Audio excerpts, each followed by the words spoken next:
Good afternoon. Welcome to the second installment of the Tufts Faculty Webinar Series. This series was launched by the Tufts University Alumni Association to provide continuing education to our alumni around the world.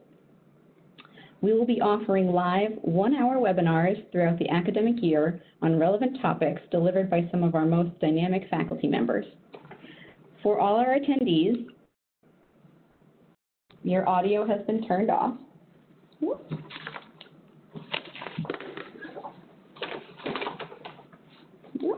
One moment, we're having a technical difficulty with the slides. There we go. So as an attendee, your audio has been turned off for this webinar. If you would like to ask a question, which you're welcome to do so, please type them into the chat box in the lower right portion of your screen. If there are any questions that we're unable to answer before our 1 p.m. stop time, we will try and share as many answers as possible with you in an email after the fact. Please note that today's webinar is being recorded and will be available on our Tufts Alumni playlist on YouTube at a later date. It is now my pleasure to turn the presentation over to our featured Tisch professors speaking about their work with the Youth Voting Project. Yeah. Hi, everybody. Welcome back to Tufts. We're looking forward to this conversation. I'm Peter Levine. I'm Associate Dean at Tisch College, and this is... I'm Kawashima-Ginsberg. I'm the Director for the Center for Information and Research on Civic Learning and Engagement at Tisch College. And our topic is going to be the youth vote from 2018 and beyond. And the way it's going to work is I'm just going to say a few words about the kind of work that we do here at Tisch College and why we do it, which hopefully will be interesting for you as a kind of background. But then a lot of the presentation is going to be Kay talking about unique and original research that she and her team have done on youth voting and why it matters and what to look forward to in the future. And then we'll have time for some questions. I'm going to be monitoring the chat while Kay is talking. That's what, if you see me looking off in the distance, that's what I'm doing. And so I'll be keeping a record of your questions and we'll try to address them. So first of all, we're showing on this first screen the logos of a bunch of outfits that are at the Tisch College of Civic Life at Tufts University that are relevant. Kay is the director of Circle. She gave the acronym already. The URL is civicyouth.org. Circle is the nation's leading center for the study of young American civic engagement. It goes back to 2001, was founded. It's got a really leading role in producing information about young people's civic engagement, and you'll get a flavor of that from Kay. We spun off a couple years ago the Institute for Democracy and Higher Education to focus specifically on college students. So that's a little bit less our focus in this presentation, though we'll mention a little bit. The Institute for Democracy and Higher Education's landmark effort is a study of the voter turnout on 1,100 American colleges and university campuses. So they have 1,100 partners, colleges and universities giving, and so we know the voter turnout of 8 million college students, and we're crunching those data to understand what works. And then the logo below says Civic Studies. Of course, Tisch College and Tufts has lots of professors and other scholars who work on topics pretty far removed from young people's civic engagement in America, but still connected to civic life. We have people studying how nonprofits work in the global south, or the relationship between medical health issues and civic engagement, for example. And because of the strength of that, the Faculty of Arts and Sciences voted unanimously last spring to allow us to create a major in civic studies. And so this kind of the bucket I would put all that work in is a major. And so students can study broadly those topics at Tufts. And finally, we do understand about youth voting, including on college campuses. So we thought we'd better put our money where our mouth was and actually try to increase youth voter turnout at Tufts. And so we launched Jumbo Vote in time for the 2018 election, and it was successful in raising youth turnout, college student turnout considerably, actually in time for the 2016 election. Yes. Sorry. Yeah, you could answer me. So one more slide from me. This is a little explanation of why we do all this work at Tisch College, the kind of externally focused research work. And I'm going to focus on elections, U.S. elections, and young people in this slide. I wanted to say it's very important to realize that that's not the only thing we actually study by any means. In fact, even Kay's team, which does look at young people and does look at voting, looks at a lot of other things. They do a lot of research on civic education, all the way from kindergarten up through high school. It's very high impact research that changes the way civic education is actually practiced in America. Doesn't have much to do with voting, especially not in the early grades. Right now they're doing a major study of AmeriCorps, the National Service Program, nothing to do with voting. But this slide's about our voting work. And what it shows is that up in the top there, top left, we produce research. And we produce research in usable forms on our website, press releases, data visualizations. We don't try to publish most of our work in highly detailed scholarly form. We're trying to reach the people shown below, the media, youth themselves, campaigns, nonprofits that are involved in nonpartisan youth voter work that aren't trying to get people to vote either Democratic or Republican, but trying to get them to vote, legislatures that might be changing their voting laws, and courts. We've been involved in some litigation, some expert witness work. So the purpose of our research is to influence those actors, and we hope that by influencing them, it'll change our elections. Not who wins, that's not our business, but who votes, particularly trying to accomplish a bigger youth turnout, but also a more diverse and representative youth turnout. Not just who votes, though, but also what they experience in the election. What do they learn? Are they getting good information? Are they having good discussions? So an election is not just a way of picking leaders, it's also a teaching moment. And also what happens, what they do after the election. So, and not just what they do the next election, but also what they do as citizens in between. So young people can get energized by an election and then become, for example, volunteers or involved in their communities. And the purpose of all that is to change our democracy for the future. We don't just study young people because they're young and exciting, but because they're the future of the democracy. So our goal is to change the way our democracy looks in 20 years and 40 years to make it more representative of the American people, more equitable, more legitimate in the eyes of those people, and more capable of actually solving our problems, so better governance. And so that's the broad reason we're doing this stuff, not for tenure and promotion, but to change the world. And so with that as background, I'd like to turn it over to Kay to actually share some of what we learned from the 2018 election. Thanks, Peter. Good afternoon, everybody. Thank you so much for coming to this webinar. It's really a pleasure to share what we're finding at Tisch College with you all. I'm going to start my portion of the presentation with what we learned in 2018 through our election research and talk a little bit about why we think these things happened. I'll get to sort of the punchline in the immediate next slide, so you don't have to hold your breath for a long time. But then, we can talk a little bit about what that might mean for 2020 and beyond. So let's go right into what we found. If I have to just ask you to remember one sentence from this webinar, it would be this: young people did shape the 2018 election by turning out in a really large numbers, motivating themselves and each other to be part of the political process and leading movements. 2018 was really unusual year, especially for a midterm election. I think many of you may be familiar with the youth voting pattern, but oftentimes we see about half of young people participating in presidential elections.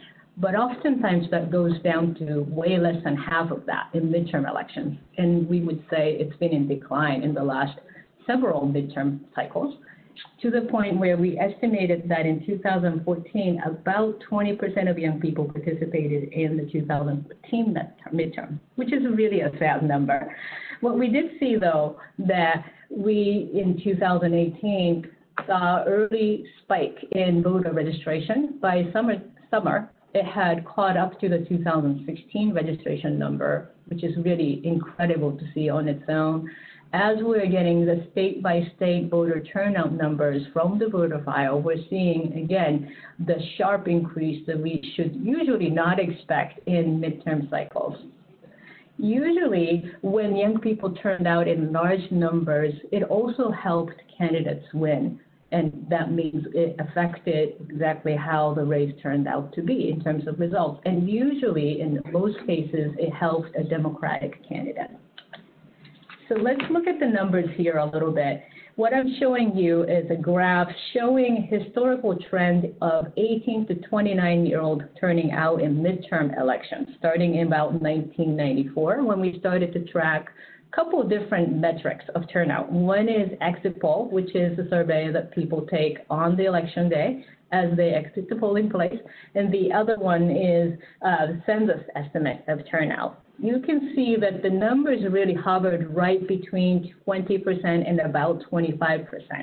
The last time there was any notable increase was 2006, when the conditions, electoral conditions, politically were somewhat similar to 2018. So we saw an increase there, but it was a small shift from 20 to 24% there.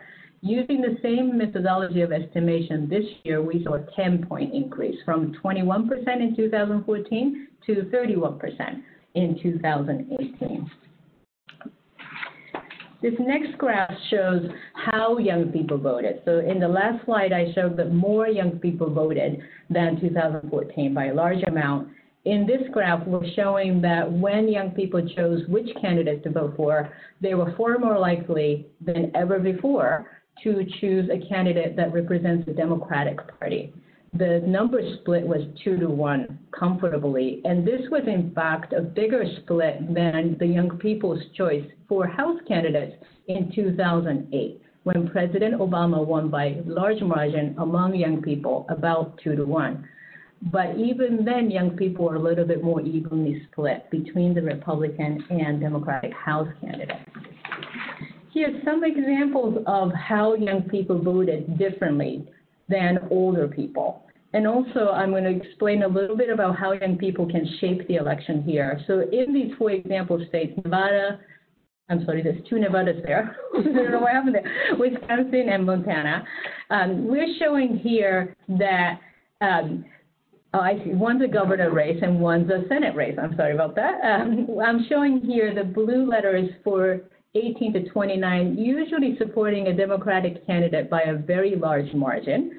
Sometimes the same direction as the next older group, 30 to 44, but by much bigger margin, whereas the older 2 age groups tended to prefer the Republican candidate. Now, when young people have an impact on the outcome of the election, young people tend to make really decisive choice, meaning they prefer one candidate over another by a large margin. They also vote very differently than older age groups, like I'm showing here. And then lastly, young people need to have a larger share of vote than they might previously. So when young people have, let's say, 10% of the votes, of all the votes, that young people in that state has a larger impact on the outcome than a state where young people are the 5% of the vote. I'm going to show a specific case study here to explain what that might look like in reality. This is a Montana Senate race when incumbent Jon Tester ran against an opponent, Matt Rosendale, and he ended up winning by 3 percentage points, but the race was considered a toss-up at the very end of the election cycle. And we had ranked the Montana Senate race to be one of those races where young people can shape the election, partly because of the history of relatively high turnout in midterms in Montana, the demographics of Montana's young people, and the fact that it was a competitive race. What we saw, according to exit poll, was a 67% of young voters supported Jon Tester. And this was a very different way of supporting a Democratic candidate than any other group. The older groups either split evenly or they preferred the opponent, Republican candidate. And secondly, they voted they voted very differently and then voted very decisively. And lastly, their turnout was huge. So in 2014, their turnout was 18% statewide. And in 2018, according to our analysis of the voter file, the voter turnout went up to 42%. And surprisingly, this kind of jump wasn't unique in Montana. It is one of the larger jumps amongst the ones that we're seeing, but it was by no means the only state. So we can conclude in Montana and many other states that young people voted in large number in very different choices and in decisive choices, and that really changed the outcome of the election. We can analyze to say that if young people made an even choice, so let's say 50% of young people voted for Rosendale and 50% of young people voted for Tester, the outcome could have been very different, meaning a Republican candidate could have won. So that's how young people can really change the outcome of the election in a really big way.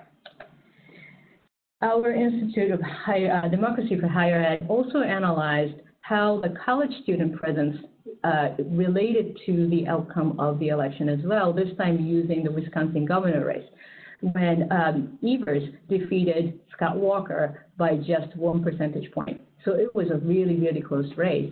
And what they were able to do was looking at how the counties with a lot of colleges ended up voting compared to the counties with much fewer colleges. So they looked at county by county results. And what they found was that in counties with many colleges, the Evers won 59% of the votes. Contrastingly, in the counties with no college students or no college presence at all, then Evers got 40% of the votes. So there was a very big difference in the level of support. They also found that the 64% of Wisconsin college students are in counties that went to Evers. So again, college does impact outcome in many ways. And it's not just because the young people live there, but also sometimes the get out the vote efforts can concentrate on college campuses because they're together, they're often talking about politics already and taking courses or having lots of opportunities like students do here at Tufts University, listening to speakers, then discussing issues. So it's a really rich ground for engaging and mobilizing young people. So I think it was kind of amazing in terms of the turnout and how young people impacted the outcome. Now, I can't emphasize enough how different the tone of the youth vote and the conversation around youth vote is this year. Young people had, unfortunately, sort of earned a reputation of being so-called unreliable voters. They were new voters, they're sometimes less informed, maybe other kind of barriers can get in their way for voting. So many stakeholders that do the get out the vote effort may have not paid as much attention to young people up until this cycle, when young people really change the picture by themselves. So one of the things that I want to talk about is how young people led movements this year and last year or so. In the last few years, we're seeing an increase in young people's participation and leadership in movements. They're often issue-centered, but can cross different racial groups and gender groups and so on. And young people really have been really adept at using different technology, different social connections to mobilize each other, connect with issues, and making sure that young people are now connecting their issue-centered priority with actually voting so that they can vote in or out the kind of policymakers that they want to see representing themselves. And all these things really did lead to some large-scale efforts for voter registration, for example. The unfortunate events in Parkland, Florida, and their Survivors Courageous Act to get together and start to mobilize themselves and their peers really inspired not just themselves and whoever were there part of the movement, but also other movement leaders who were getting now more larger platform and perhaps more positive platforms on the media. They were able to talk about the work they're doing, and young people were seen as solid and valid stakeholders in the electoral process. Young people were also showing how they were participating more in political acts broadly, not just voter registration. We surveyed the young people using a nationally representative sample in 2016 and 2018, just to see that we can compare the numbers of people that are participating in different political actions. One thing I want to note here is at the bottom, which was attending demonstration on March. In 2016, we had found just 5% of 18 to 24-year-olds then had participated in such a thing. And if you think about that, it's a rare thing for people to do. Only the most engaged young people were participating in marches and protests. But in 2018, we found that the 15% of young people were doing that. That number is now equivalent to displaying signs and putting stickers on your car or on your laptop. So if you think about how common that is, and then how that is just as common as demonstration and march, we're seeing an incredible shift in how young people see political engagement as something that everybody can do, as opposed to something only elites would do or something that most engaged people would do. In using the same method, we compared how young people had different kinds of attitude around political engagement in 2016 and 18. So in the top two bars, we're seeing an increase in the number of young people believing that they can together make a positive difference in the way this country is run or the politics. And in the bottom two, we're showing that the young people are relatively more willing to be fully engaged in the political process, even when they know there are problems and challenges. And these are really important indicators because it suggests that young people weren't just giving up on politics when they saw problems. They were this time around much more willing to say, well, there's something broken about it, but I'm going to be part of it and help fix the problem. And that's really what we saw both on the ground and in these surveys. Another factor that really affected youth turnout, in our opinion, is the level of outreach that happened by campaigns and candidates. Again, because young people are often seen as unreliable voters, sometimes campaigns and candidates ignore the young voters, even if they live in that neighborhood when they're doing the door knocking. Because when there's limited resources, they have to engage the most highly likely voters who are still willing to change their mind. That's how they do your campaign.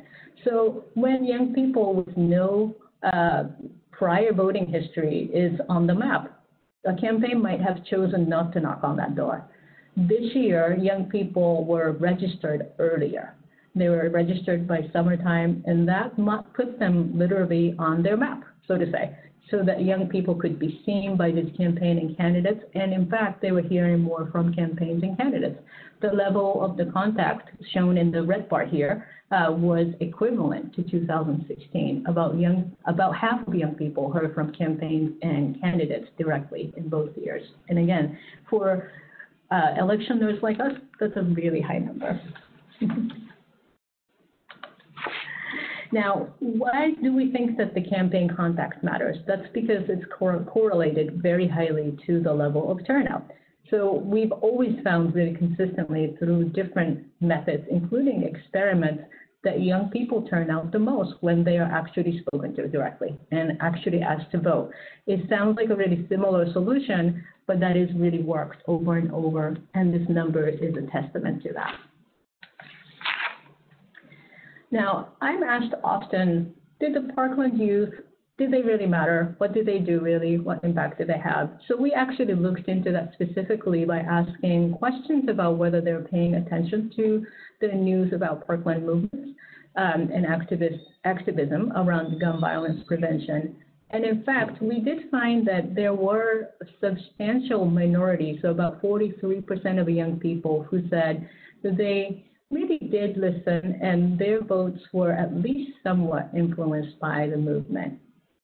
And that movement had a lot of support from the young people. 56% of young people said they were either part of the movement as activists or at least supported it. And this support really crossed racial groups, gender, and sometimes even partisan lines. And even after the election, when we asked young people, sort of late November, are you paying attention to the news about Parkland shooting and the movement about that? And a majority said that they're paying at least some attention, so 65% said that. And why this is important for us to learn from going forward is that when young people lead the movement, they can really inspire different kinds of young people than so-called adults can. They really were the peers that were being courageous and being on TV, showing up and being themselves at the same time to say, this is really important to us and our generation, and what you can do as another young person to help this movement is to vote and vote out the senators and congresspeople who have been supporting automatic weapons, for example. So they gave really concrete action for young people to do, and that seems to have really worked well. There are a bunch of other drivers of youth voting in 2018, and I'll go really quickly over this. Of course, when young people see that their vote matters, that really raises the likelihood of voting. And also there are some concerns that older people haven't done enough to make sure there's a secure future for the younger generation. This may be particularly true with things like Social Security, as well as climate change. And this year, we found that when young people felt more cynical about the politics than 2 years ago, then they actually felt more motivated to vote. Sometimes we found the opposite direction. Sometimes people are disaffected because they're cynical, then they won't come out to vote. So this was a reverse effect this year. And then finally, of course, paying attention to news and information is a direct correlate of voting. This goes kind of both ways. If you're going to vote, you want to pay attention so you're being informed about the candidates you have to choose from. But also this is affected by how young people can call out to other people, whether it's through social media or in person, to say, hey, we should pay attention to that. It's really important for us, and it's going to have direct impact on our election. We saw a majority of young people saying that they have been spoken to by other young people about participating in elections this year. So I think the question for us is, what's ahead of us? Is this a new political generation? There are some signs that suggest that it may be. Some of the things that we start to see when we see not just sort of change in behavior, but cultural expectation norms, is that there are more players in this pool of organizations and stakeholders that are engaging voters actively. Some of them were seen in social media platforms like Snapchat, Facebook, Twitter. Pretty much all of them did something pretty significant to make sure that the voters were informed and voters had the right information and they were encouraged to vote in a nonpartisan way. This year, for the first time, you could, for example, ask Alexa where to vote. Real true story. Snapchat had a lot of attention on that. And again, there's also another thing that's changing a lot is how young people use social media platform. So things that don't stay permanently on young people's profile, for example, like Snapchat, was a very popular way for young people to talk about politics in a relatively safe place because it doesn't stay on their resume. The employers couldn't look up what people said on Snapchat to each other. So it became a really rich ground for conversation. Tinder had a bit of a coverage about how some users were using Tinder to talk about voting and encouraging a potential date to vote. So that starts to show some signs that the politics really is becoming cool instead of something that you avoided like plague or didn't talk about with friends if you wanted to appear like you know what you were doing. The other thing that we were able to do this year that has been really rewarding experience is to work with companies who really needed some specific information about the voters' needs. So Lyft was one example where they found out from us through a presentation that up to about 30% of voters, in especially marginalized communities, tended not to have transportation to the polling place. And it was one of the biggest barriers for them to vote, even after they had registered to vote. Hearing that, Lyft decided to offer discount ride to the polling place on election day, and many, many other companies in transportation industry followed suit right after that. And that was a really big shift that we saw, that the companies were willing to chip in some real resources in order to encourage voters to participate. Finally, just reflecting on the future of American politics, as an observer of youth vote for a long time, folks at Circle have been really watching how the level of discontent that's coming from both Democratic and Republican young people are really about who has the power to shape the future of American politics. There's a discontent around how the elites are really making decisions for their future, for their community, and for their people, as opposed to people themselves. And that seems to be really mobilizing a lot of young people to lead movements, encourage other people to participate. So there are maybe three trends that we're starting to see. One is the next generation grassroots movement. All I mean by that is that there are more young people that believe that they can lead, whether it's running for office or leading a movement or starting an organization, and using all sorts of different ways to engage other young people. That doesn't fit into the conventional get out the vote tactics, so to say.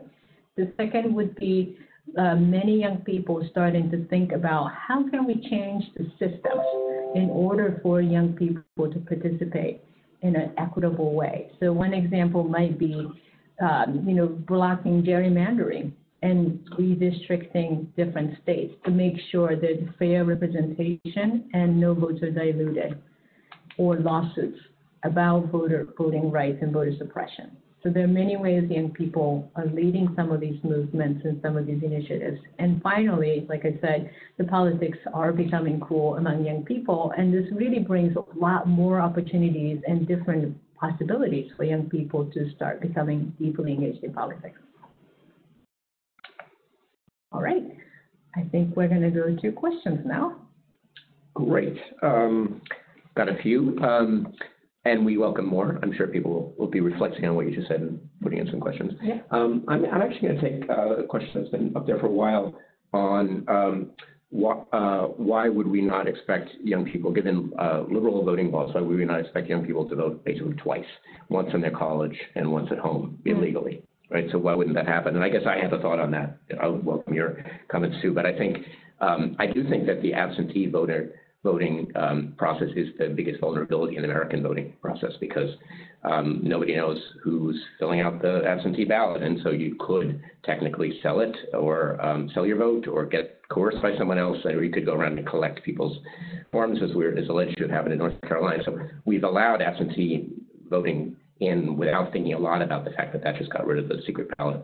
But I think the possibility of voting twice, once absentee and once face-to-face, would be quite remote because voting is a public record. So once you voted, it's recorded, and there are companies and others who collect all the voting records in the United States and put in a lot of other information about birth date and previous address and such. So it's actually very easy to do a quick query and see if somebody voted twice. And if you did vote twice, it's felony. So I think the chances of someone doing that, well, they'd be very stupid. But I don't know if you had another thought on that. Right, and that's exactly what the Electoral Commission investigated pretty deeply and found very few cases, I believe. So there's been efforts to make sure that's not happening. And also I want to maybe uplift one example in Minnesota, for example, where that certainly may be a concern. So they actually require for absentee voters to get a witness, another Minnesotan, to sign the absentee ballot. So there are ways to, I think, ensure the security of the vote and the prevention of fraud without actually blocking access to voting, but there needs to be probably more thought put into that. Great. So let me give you a couple more, Kay, where you're a definite expert. I mean, one is the effects of the free rides. Yeah. So Circle had an effect on there being free rides because Circle influenced Lyft. But what do we know about whether free rides would affect? Great question. Yeah. So, there's some hope that there may have been some systemic shift, and I'd love to see that. And that only say that because it wasn't just Lyft that did that. It was Uber, and it was many other, including some public transit companies. So the measure that we looked at in order to come up with that 30% figure is an annual survey or every even year survey that's done by Charles Stewart at MIT. And it's a very reliable and large survey where we can get the same exact information about 2018. So we'll be certain to look into that to see if there was anything that moved in that particular metric. How about, you had a slide saying that voting was getting more cool. Mm-hmm. So what's the basis for that? What's the evidence for that? So I think it's really about, for example, when Taylor Swift came out to say, this is the candidate that I support these particular issue, and being willing to very vocally ask other fans to also register to vote, we saw that there was a kind of a qualitative shift in the way the celebrities in particular were willing to engage in the voting process. Celebrities are known to basically show up on, public announcement to say, go vote, which is known to have no effect. So when young people actually really have an emotional attachment to these cultural figures, and these cultural figures say, it really means a lot to me, that's very different from just having these generic announcements. So that's when we started to realize that this isn't sort of a usual year, when the celebrities just kind of do the regular thing, or when the companies start to put real resources behind that. And all the social media platforms, they don't just say, well, we like voting, so we'll support it. There's a lot of resources and time commitment that went into developing platforms differently so that their users are seeing notifications on time. They're seeing the accurate information. It took a lot of coordination in the back. And those are the things that we think is when, there's some cultural shift. It's cool. And again, sort of being able to talk on Tinder that voting is important for me or for you, and that's how I decide who I might go on a date, is another indicator that it's okay to talk about politics on matters that isn't at all political. Great. I guess it also goes together with the fact that there was simply an 11 percentage point increase in the voter turnout rate. So in a certain way, it became more normative. It became more, yeah. This is something that Kay and I worked on together, but you're going to remember the details better. But it's a question about early voting or weekend voting. So, and maybe we can make it a little more broad, which is if you make the voting process more convenient, what do we see in terms of turnout effects? So I think there's some mixed findings depending on which measure you are talking about. So early voting in particular isn't shown to turn out new voters. So it's a convenient method for voting for those who are already going to vote. If it's a same-day registration, which is another convenience measure in some ways, that has consistently shown that it raises turnout by a substantial amount, usually 3 to 4 percentage points. So that's pretty big. One thing that we're watching carefully is automatic voter registration, which is a relatively new measure that's now in place in multiple states, but maybe handful or so at this point. So that's a huge barrier removed by people not having to register to vote. They will just go through driver's license bureau maybe, and that's when they will also be registered. They can sometimes go to health services or Medicare office and get registered to vote. So voter registration itself is actually a pretty big hurdle for new voters. So removing the barrier can be a game changer. In Oregon, where this was first adopted, they did see an increase in voter registration by a substantial amount, especially for nonpartisan voters. So independent or unaffiliated voters had a huge increase in voter registration. And they also saw a uptick in the voter turnout as well. But many factors go into voter turnout. So we can't always say, automatic voter registration was a direct cause of a rise in Oregon's voter turnout, but we'll see. I think I might also put that in a little bit broader context because we get questions often about, well, shouldn't voting be a national holiday or whatever? And we've also been involved in litigation where particular states have done things that seem arbitrarily making voting more difficult. Mm-hmm. So I think it's worth taking a big picture look at this. Our voter turnout in America is terrible. Even 31% voter turnout. It's a great increase. If you're going to get to a reasonable level, you're going to have to go in that kind of step. Yeah. 10% step, great. But it's the bottom of the world competition. Switzerland is the only country that competes with us for the bottom. So what would it take to get well up? What would it take to get from 31% to 88 or 90%? Mm-hmm. Probably not these convenience changes. I think that's been, over the last 30 years, we've actually, on the whole, made voting more convenient. There have been places where they've added things that are complicated, but mostly, we've got absentee voting. Some people may remember the motor voter law of 1993 or 4, mm-hmm. which made voting registration much easier. And none of these things has really made a big difference. And Kay mentioned, the 3 percentage point increase because of a particular change. So I think that's great. We should support it because I think people should vote, but 3 percentage points is not going to get you from 31 to 80. Yeah. So it seems like the problems are less to do with the nitty-gritty of voting and more to do with sort of deep cultural issues in part. But anyway, there's a degree of mystery as to why we're at 31% and not at 80%. It's particularly because we were at 80% of those eligible to vote at the beginning of the 20th century. So at that time, only white men could vote, but they voted. So it's not just it's not a function of our Constitution completely, since we had basically the same Constitution then. I think our view has often been that if an individual person who's eligible to vote is unnecessarily blocked from voting because of a law that doesn't have to be in place, that's a constitutional violation, and we're willing to call it that. But getting rid of those kinds of obstacles is probably not going to change our elections in a particularly notable way in terms of who votes. Right. And I think that's why the cultural shift is such an important thing to watch. So this year we said it's starting to shift the culture, and it was a 10-point increase. So if we keep going in the direction of making voting an expectation as soon as you turn 18, regardless of which kind of election, city election, national election, I think we'll start to see a really different picture. But it has to start from education itself. Great. So a couple more. So there's one about the percentage of tough students who voted in 2016. So do we remember? Neither of us specifically did this. I know there was a nice uptick, yeah. And I feel like it got to above 50, right? It definitely You got did, it, yeah, but yeah. I cannot say exactly Yeah, what number no, it is. I believe it's public, though. It's public. It's absolutely public. So it's somewhere on the Tisch College website, and we can answer by email afterwards. Yeah. We'll be looking at 2018. We will know, thanks to our colleagues at the Institute for Democracy in Higher Ed, we know exactly how many. So this is not a survey asking people where they voted. People always give misleading answers to that. This is actually, we know who's here, and we know whether they voted because voting is public record. So. What nice thing about, I think, the college voting study is that, they're able to, for example, look at engineering students as a whole and how they turned out to vote, as opposed to, say, maybe political science students. That really gives clear guidance on college administration to sort of talk about where are the gaps, why are we not reaching this particular student population, what can we do about that. They can do that with gender and race as well, as long as the school provides that information. So it has not just sort of research finding, but it really, really practical implications.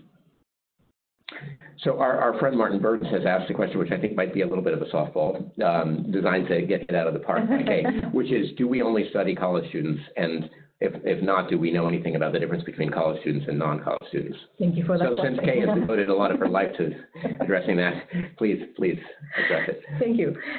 So thank you, Martin. And I think that question is really important to talk about because really, if anything is a problem, it's the gap. Of course, the turnout can be higher, but the turnout among young people isn't low among all groups. If you're looking at, for example, white college graduates who have a median income of about $75,000 a year, then you are looking at very high turnout. Sometimes in presidential cycles, they go up above 70% turnout. That's pretty good. But if you look at another side of the youth spectrum, say young women who have not gone to college and have an annual income less than $25,000, maybe single mother even, then we're looking at single-digit turnout. So there's an enormous gap within youth population, both by age, but oftentimes social class and the kind of life conditions they might have to deal with before they can come out to vote. And by addressing voter gap, there can be a really significant change in how we would shape our policies, because that really changes who gets elected into our office. So that's why we care deeply about making sure there's equitable access to voting. And there's also cultural shift that really makes sure that regardless of whether you went to college or not, the young people were informed, young people are prepared and want to vote. So that requires both systemic changes in access to voting, but also cultural shifts in our societal expectations around voters. Great, thank you. I'm showing the slide on turn to the left because that somebody asked, just the question was just, can we see that again? Sure. I think it's, one thing just to bring out while we have it there is that there's a kind of a story that says, or an assumption that says that young people are liberal and as they get older, they get conservative. Not much evidence of that, though. It's not only shown in this slide, but in a lot of other evidence. It's not really the case. But here you can see that as recently as 2000, Democrats and Republicans split the youth vote very closely. So there's something special about 2018 and 2016. And Kay gave some reasons. I think the extreme negative support for Donald Trump, as shown in polls of the young people across the board, including some Republican young people, is part of what we're seeing here as well. Yeah. Yeah. Any other comments on that slide? Well, so I think when people are asking, do people get more conservative as they get older? I think that's been a conventional wisdom, but we are seeing a little bit of a different pattern starting around this year's kind of the 30 to 44 cohort, majority of which are actually millennials at this point. They're sort of the older 30s now. Gen Zs are the ones that are in 18 to 24 age group. And they are voting more on the left side than we might expect from people that are in their late 30s these days.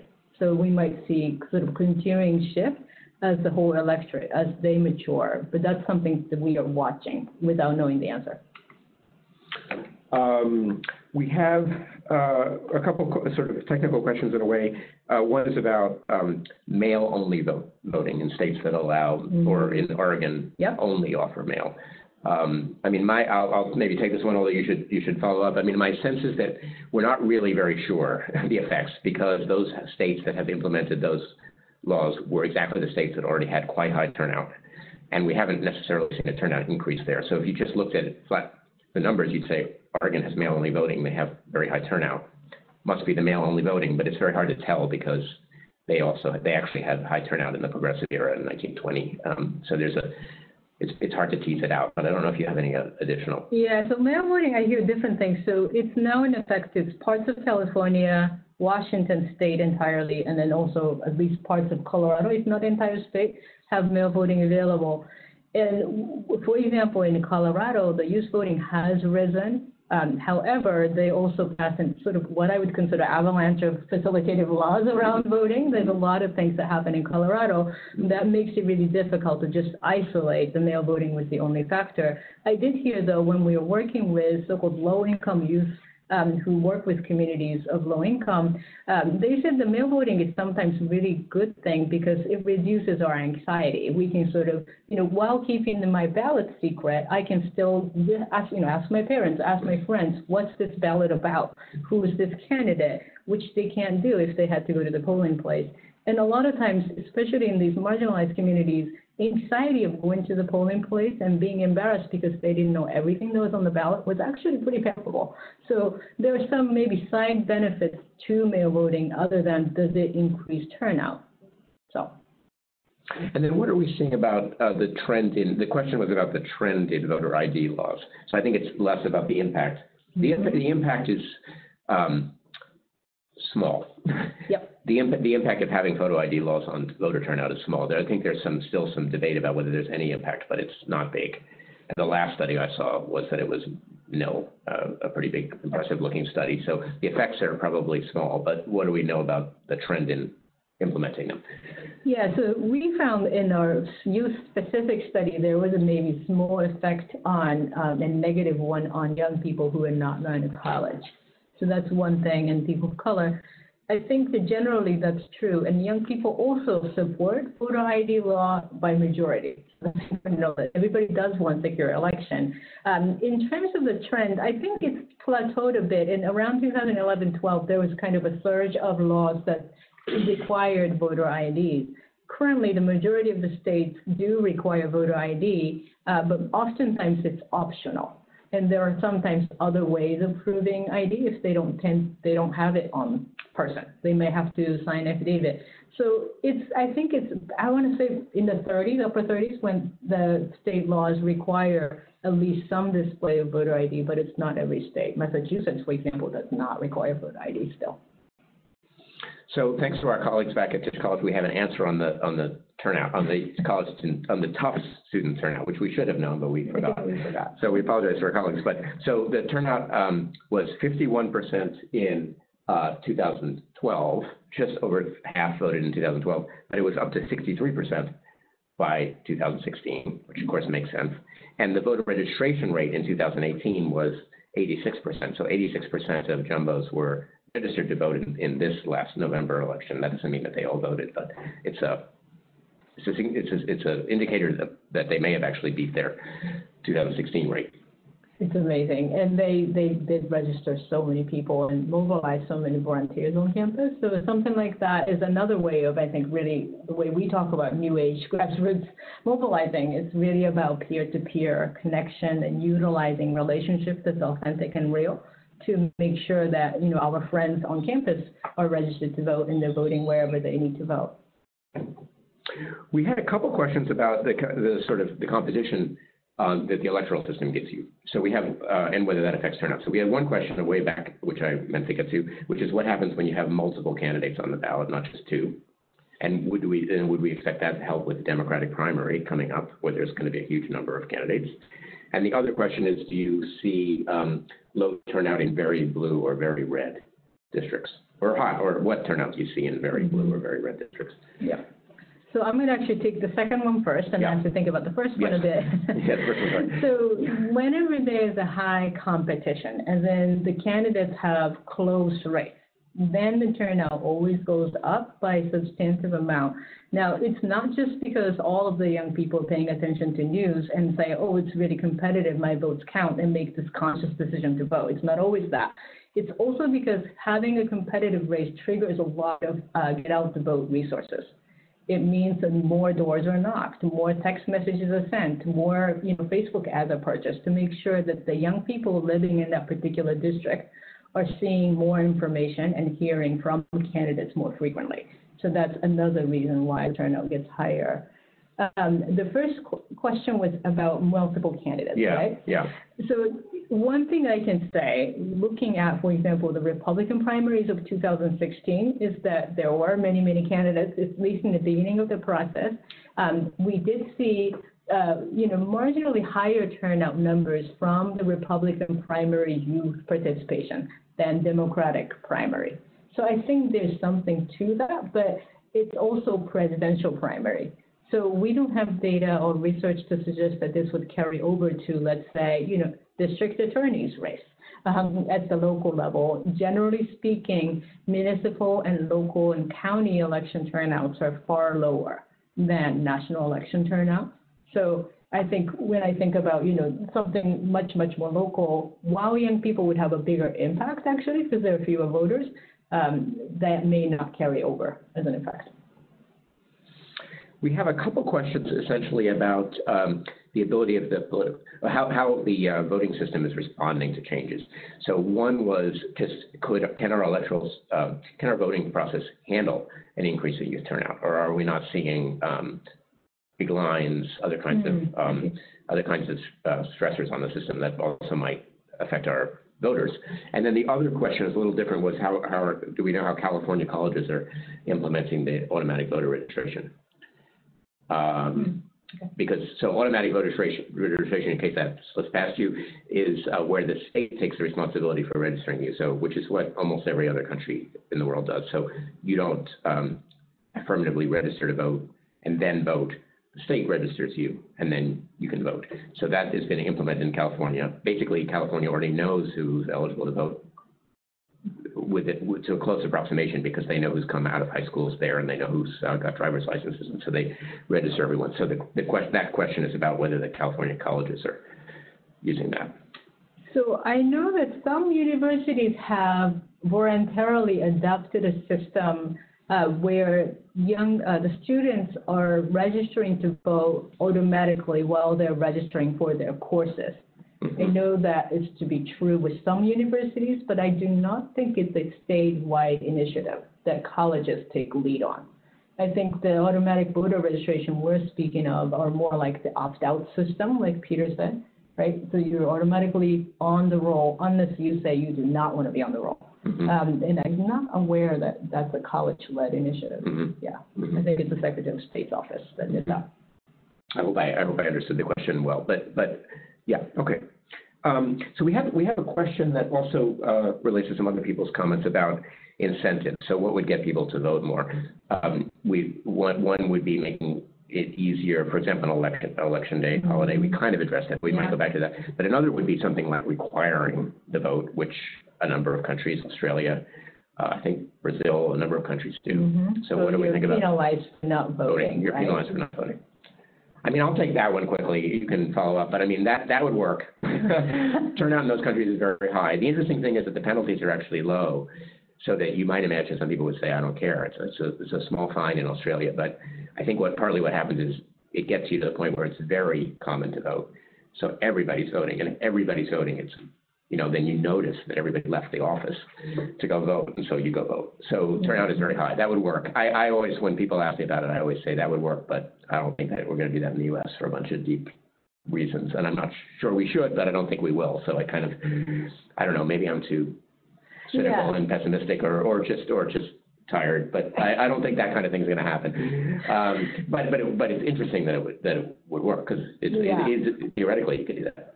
So because of the federalism, I wonder how, in what ways we can be fair about it. So if some states may be able to pass mandated voting, or however universal voting is the right term maybe, to do that, but other states wouldn't. So then the turnout would be very different, and then that would mean very different things in terms of which states have representative political body, for example, as opposed to another state where that's not an option. So that really leads to even bigger voter dilution problem. So that would be challenging, but I do also not see nationwide automatic or mandated voting either. Another thing that I am hearing more and more is a 16-year-old and 17-year-old being able to vote in municipal elections. That's a bit of a movement that's starting to happen at the municipal level. Some places in Maryland's already done that, and some positive impacts. The reasons why advocates would push for something like that and call that an incentive is because when you're 16 or 17, almost everybody's still in school and you are home, living with somebody that's related to you or family member of some kind. So that gives a lot of opportunities for the families and communities to have conversation about what it means to vote, explain what's on the ballot, how to register to vote, and take them to the vote. So a lot of these initial hump of becoming a voter, so to say, that would be much harder as a college student living away from home could be mitigated if you were a high school student living at home. So. Yeah, there's an argument that a particular guy, Henry Milner, has made that 18 is the worst year to have as your first year of voting because a lot of people go to college, a lot of people don't, but they're still likely to be entering the workforce, leaving their home, and it's a moment that means that they're exposed to a whole community of other people who are low propensity voters. Yep. Suddenly, they're living instead of living with their parents who voted, they're living with a whole bunch of non-voters, and so it creates a habit of not voting. Yep. How about the foreign influence factor? How are you able to filter out any nefarious use of social media to bias thoughts in elections? So, I mean, I think we're not specifically experts on this. I've been trying to follow it. I certainly think there's a massive vulnerability there. I mean, the most recent argument I heard made by a very serious student of this subject was that the videos of the Covington students from Kentucky were possibly filmed by people working for Moscow, the actual live camera, and then that was chosen to be sent out and to influence people in certain specific ways. So, but I will say, so we're not, I don't think, unless you know more things I don't know, we're not specialists on foreign influence, but I do think that the issue of media manipulation has dramatically risen on the agenda because because of social media and because young people have both the power and the obligation to decide what is real and to spread that, to choose whether or not to spread it in a way that they didn't have even 10 years ago. I agree, except I disagree on one thing. I don't think it's a youth-specific problem. I think all of us are vulnerable to so-called fake news, and the studies does show that adults are just as bad about fact-checking as young people. If anybody's more equipped to deal with sort of the complexity of where information comes from on social media, that's the young people. As older folks, I think, are a little bit more naive sometimes in receiving information and kind of believing if it comes from, Peter Levine, my friend, I think it's real. Yeah, and I send anything I think. And when it could be a hacked account, right? So they're a little bit more sophisticated in some ways, the way they use the social media. Right, and actually, I think data show that the biggest weaknesses in using social media are not young people; they're actually over 55. But that still means that we have to change the way we educate for civic engagement because the next generation's got to learn to handle this. So we're actually pretty much out of time. I'm afraid that if we take another question, we'll shortchange it. So maybe we should just use the last 2 minutes to encourage people to be in touch with us. On the question slide, you can have your contact information up again. Oh, yes. Yeah, we'll put our contact information back up. We probably didn't get every single question, and I'm sorry about that. But we can take questions through social media or find us online and just email us. And thank you for all the good people who joined and asked a lot of very sophisticated questions. Yeah, thank you. Really enjoyed it. So thank you, everyone. We hope you enjoyed our webinar today. As a reminder, any questions that were in the Q&A that were unaddressed, we'll try and share as many of those answers as possible with you in email form in the coming weeks. So we'll try and follow up on some of those that we didn't get to. When you leave this webinar, a brief survey should open in a new window for you.